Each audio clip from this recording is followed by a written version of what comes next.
ನಮಸ್ತೆ. ಇಲ್ಲಿ ಸುಮಾರು 50ರಿಂದ 60 ಕುಟುಂಬಗಳಿದ್ದಾವೆ. ಕುಟುಂಬಗಳು ಇವಾಗ ಬೀದಿಗೆ ಬರೋ ಪರಿಸ್ಥಿತಿ ಇದೆ. ಈ ದರ್ಗಾದಿಂದ ಏನು ಈ ಮಲ್ಲಿಕಾಪುರ ರಸ್ತೆವರೆಗೂ ಇದ್ದೀವೋ ಹಿಂದೂ ಮುಸ್ಲಿಂ ಅನ್ನೋ ಪದನೇ ಇಲ್ಲ. ಅಷ್ಟು ಪ್ರೀತಿ ವಿಶ್ವಾಸದಿಂದ ಬಾಳ್ತಾ ಇದ್ದೀವಿ.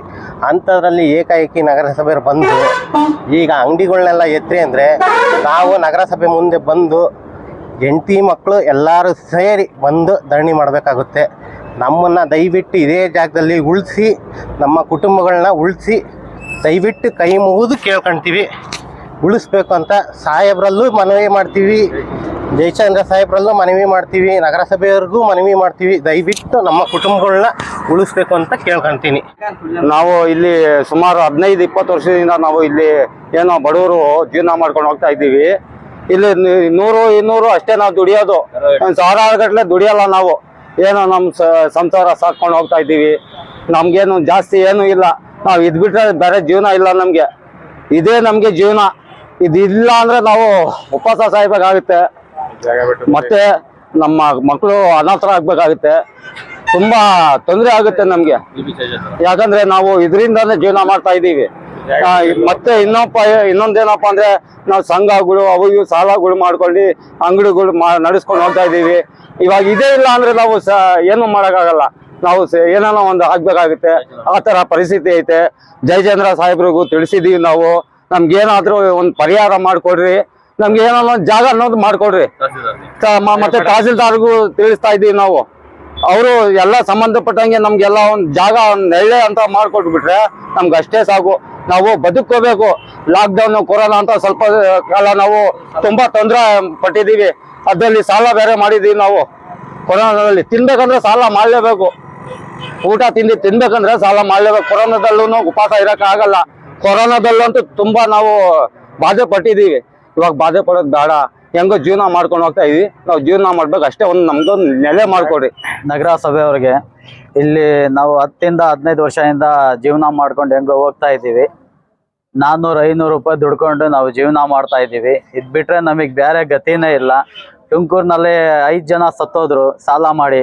ಆ ಥರ ನಾವು ಸಾಯ್ಬೇಕಾಗುತ್ತೆ. ನಗರಸಭೆ ಮುಂದೆ ಬಂದು ನಾವು ಎಲ್ಲರಿಗೂ ಮನವಿ ಮಾಡ್ಕೊಂಡು ಕೇಳ್ತಾ ಇದ್ದೀವಿ. ನಗರಸಭೆಯಲ್ಲಿ ಬಂದು ನಾವು ಎಲ್ಲರೂ ಹೆಂಡತಿ ಮಕ್ಕಳು ಎಲ್ಲರೂ ಬಂದು ಕೂತ್ಕೊಂಡು ನ್ಯಾಯ ಕೇಳ್ತೀವಿ. ಅಲ್ಲಿ ನ್ಯಾಯ ಕೊಡೋವರೆಗೂ ನಾವು ಎದ್ದು ಹೋಗೋದಿಲ್ಲ. ಎಲ್ಲಿ ತುಮಕೂರಾಗ 5 ಜನ ಸತ್ತ ಮೇಲೆ ಎಲ್ಲರೂ ಬಂದು ಕೇಳಿದ್ರು, ನಾವು ಸಹಾಯ ಮಾಡ್ತಿದ್ವಿ, ಅವ್ರು ಸಹಾಯ ಮಾಡ್ತಿದ್ವಿ ಅಂತ ಎಲ್ಲರೂ ಬಂದು ಕೇಳಿದ್ರು. ಸತ್ತೋಗ್ಬಿಟ್ರು. ಆ ಥರನೇ ನಮ್ಮದು ಕಾಲ ಹಂಗೆ ಬರುತ್ತೆ. ಈಗ ನೀವು 8 ದಿವಸ ಟೈಮ್ ಕೊಟ್ಟಿದ್ರ ನಮಗೆ. ಬಂದು ಜಯಚಂದ್ರ ಸಾಹೇಬ್ರು ಬಂದು ನಮಗೆ ಮಾತಾಡಿ ಅದೇನು ವ್ಯವಸ್ಥೆ ಮಾಡ್ಕೊಡ್ತಾರೆ ವ್ಯವಸ್ಥೆ ಮಾಡ್ಕೊಳ್ಳಿ. ಇನ್ನು ಬಿಟ್ರೆ ನಮಗೆ ಗತಿನೇ ಇಲ್ಲ ಸರ್. ಬಂದು ಮಾತಾಡಬೇಕು ಜಯಚಂದ್ರ ಸಾಹೇಬ್ರು, ತಹಸೀಲ್ದಾರ್ ಮೇಡಮ್ ಅವರು ಎಲ್ಲರೂ ಬಂದು ಏನು ಮಾತಾಡ್ತೀರಾ ಬಂದು ಮಾತಾಡಿ. ನಮಗೆ ಎತ್ತೋದು ಜಾಗ ಏನು ಇಲ್ಲ ಇಲ್ಲಿ, ಟ್ರಾಫಿಕ್ ಇದು ಏನು ಇಲ್ಲ ಇಲ್ಲಿ. ಆರಾಮಾಗೈತೆ. ಆರಾಮಾಗಿ ನಾವು ಜೀವನ ಮಾಡ್ಕೊಂಡು ಹೋಗ್ತೀವಿ ಸರ್. ಇಲ್ಲಿ ರಸ್ತೆ ಬದಿಲಿ ದರ್ಗಾ ಗೇಟಲ್ಲಿ ಇರ್ತಕ್ಕಂಥ ಪೆಟ್ಟಿ ಅಂಗಡಿಗಳನ್ನ ನಗರಸಭೆಯವರು ಏಕಾಏಕಿ ಬಂದ್ಬಿಟ್ಟು ತೆಗೆದ್ಬಿಡಿ ಅಂತ ಹೇಳ್ಬಿಟ್ಟು ಹೇಳಿದ್ರು. ಇಲ್ಲಿ ಸುಮಾರು ಜನ ಇದ್ದಾರೆ, ಅಲ್ಲಿಂದ ಇಲ್ಲಿವರೆಗೂ ಸುಮಾರು ಜನ ಇದ್ದಾರೆ. ಒಂದು 50-60 ಜನ ಇರ್ಬೋದು. ಅಷ್ಟೆಲ್ಲ ದಿನ ಅವ್ರು ಬಂದು ನಾವೆಲ್ಲ ನಮಗೆ ಬೇಕಾದಂಥ ಇದನ್ನ ಕೂಲಿನ ಮಾಡ್ಕೊಂಡು ಏನೋ ಒಂದು ಇದು ಮಾಡ್ಕೊಂಡು ಹೋಗ್ತಾ ಇದ್ದೀವಿ. ಇವರು ಏಕಾಏಕಿ ಬಂದ್ಬಿಟ್ಟು JCB ಎಲ್ಲ ತಗೊಂಬಂದ್ಬಿಟ್ಟು ತೆಗೀರಿ ಅಂದರೆ ನಾವು ಇದ್ದಕ್ಕಿದ್ದಂಗೆ ಎಲ್ಲಿಗೆ ಹೋಗೋಣ? ಪರಿಸ್ಥಿತಿ ಹೆಂಗಿದೆ ಅಂದರೆ ವಿಷ ಕುಡಿಯೋ ಪರಿಸ್ಥಿತಿ ಬಂದಂಗೆ ಆಗಿದೆ. ಸೊ ಎಲ್ಲರೂ ಎಲ್ಲಿಗೆ ಹೋಗೋದು? ಏಕಾಏಕಿ ಬಂದ್ಬಿಟ್ಟು ಇವರು ತೆಗೆದ್ಬಿಡ್ರಿ, ಎತ್ಬಿಡ್ರಿ, ನಾವು JCB ಹಾಕ್ಬಿಡ್ತೀವಿ ಅಂದರೆ ನಮ್ಮನ್ನು ಸಾಯಿಸ್ಬಿಟ್ಟೆ JCB ಹಾಕೊಂಡು ಹೋಗ್ಬಿಡ್ಬೋದು ಅವರು. ಅದೇ ಕೆಲಸ ಮಾಡಿ ಅಂತ ಹೇಳ್ಬಿಟ್ಟು ಹೇಳಿದ್ದೀವಿ ನಾವು. ಆದ್ರೂ ಏನಂದ್ರೆ ಇಲ್ಲ, ನೀವು ಇಷ್ಟು ದಿನದೊಳಗಡೆ ಎತ್ಬಿಡ್ರಿ, ಇರಬಾರ್ದು, ಇಲ್ಲಿ ನಾವೇನೋ ಡೆವಲಪ್ಮೆಂಟ್ ಮಾಡ್ತಾ ಇದ್ದೀವಿ, ಅದನ್ನ ಮಾಡ್ತಾ ಇದ್ದೀವಿ. ಅಲ್ಲ, ಜನಕ್ಕೆ ಇಲ್ದಿದ್ದಂಥ ಡೆವಲಪ್ಮೆಂಟ್ ಏನಕ್ಕೆ ಬೇಕು ಸ್ವಾಮಿ? ಅದು ಅಂಥ ಡೆವಲಪ್ಮೆಂಟ್ ಏನಕ್ಕೆ ಮಾಡ್ತೀರಾ ಅಲ್ವಾ? ಡೆವಲಪ್ಮೆಂಟಿಗೆ ಇದೇ ಜಾಗ ಇದೆ. ನಾವೇನು ರೋಡಲ್ಲಿ ಬಂದು ಕುಂತಿಲ್ಲ. ರೋಡಲ್ಲಿ ಬಂದು ಕುಂತಿದ್ರೆ ನೀವು ಎಬ್ರಿಸಿದ್ರೆ ಹೇಳಿದ್ರೆ ಮಾತು ಅದು ಒಂದು 4 ಜನ ಕೇಳಿದ್ರು ಬೈಯರು. ಆದರೆ ನಾವು ಯಾರಿಗೂ ತೊಂದರೆ ಕೊಡದಿಲ್ದಂಗೆ ಎಷ್ಟು ಕ್ಲೀನಾಗಿ ಎಷ್ಟು ಚೆನ್ನಾಗಿ ಚೊಕ್ಕವಾಗಿ ಇಟ್ಕೊಂಡಿದ್ವಿ ಅಂದರೆ ಅದನ್ನು ನೀವೇ ಅಪ್ರಿಷಿಯೇಟ್ ಮಾಡಬೇಕು. ಬಿಟ್ಟು ಬಂದ್ಬಿಟ್ಟು ಎತ್ಬಿಡ್ರಿ ಅಂದರೆ ಇವಾಗ ನಾವಲ್ಲಿ ಮೊದಲಿದ್ದಂಥ ಇದಕ್ಕೂ ಈಗಿರೋಂಥ ಇದಕ್ಕೂ ಎಷ್ಟೊಂದು ವ್ಯತ್ಯಾಸ ಇದೆ, ನಿಮಗೆ ಕಾಣಿಸ್ತಾ ಇದೆ. ಇದೇ ಕೆಲವೊಂದು ಅದು ತಿಪ್ಪೆ ಇದೆ ಅಂತ ಹೇಳ್ಬಿಟ್ಟು ಹೇಳ್ತಾ ಇದ್ರೆ ಅದೊಂದು ಸ್ವಲ್ಪ ನೀವು ಕಂಟ್ರೋಲ್ ಇದನ್ನು ಮಾಡಿಸ್ತೀವಿ ಅಥವಾ ಏನೋ ಒಂದು ಮಾಡ್ತೀವಿ ಎಲ್ಲ ನಾವು ಅನುಮತಿ ಮಾಡ್ಕೊಂಡು. ಅದನ್ನು ನೀವು ಆ ರೀತಿ ಮಾಡಬೇಕು. ಹಿಂಗೆ ಬಂದು ಏಕಾಏಕಿ ಎತ್ಬಿಡ್ರಿ ಹೋಗ್ಬಿಡ್ರಿ ಅಂದರೆ ನಾವು ಹೋಗೋಕ್ಕಾಗಲ್ಲ. ಹಂಗೆ ಎಲ್ಲಿಗೆ ಹೋಗ್ತೀರಾ ಹೇಳಿ? ನಮಗೂ ಹೆಂಡ್ತಿ ಇದ್ದಾರೆ, ಮಕ್ಕಳಿದ್ದಾರೆ, ಜಾಗ ಎಲ್ಲಿದೆ, ಎಲ್ಲಿಗೆ ಅಂತ ಹೋಗೋಣ ನಾವು?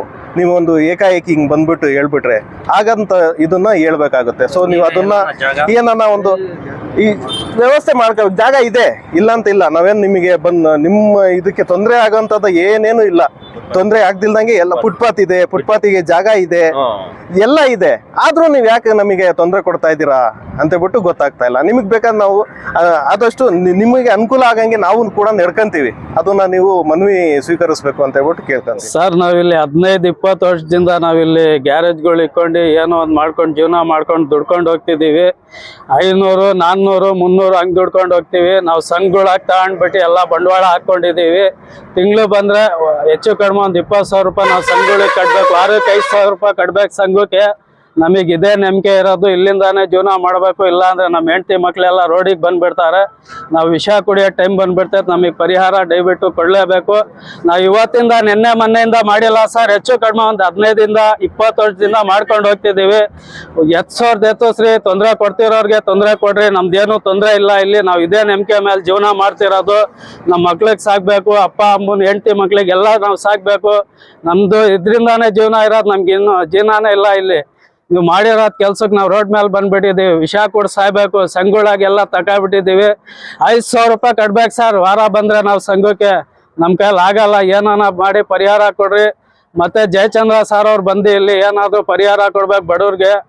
ಆಮೇಲೆ ಬಂದು ತಹಸೀಲ್ದಾರ್ ಮೇಡಮ್ಗೆ ಎಲ್ಲ ನಾವು ಇದು ಮಾಡಿದ್ದೀವಿ, ಅರ್ಜಿ ಕೊಟ್ಟಿದ್ದೀವಿ, ಮನವಿ ಮಾಡ್ಕೊಂಡಿದ್ದೀವಿ. ದಯವಿಟ್ಟು ಬಂದು ನಮ್ಗೆ ಏನಾನ ಪರಿಹಾರ ಕೊಡ್ರಿ, ಇಲ್ಲಾಂದ್ರೆ ವಿಷ ಕೊಡ್ಬಿಡ್ರಿ, ಕೊಡ್ಸಾಯ್ತು ಬಿಡ್ತೀವಿ.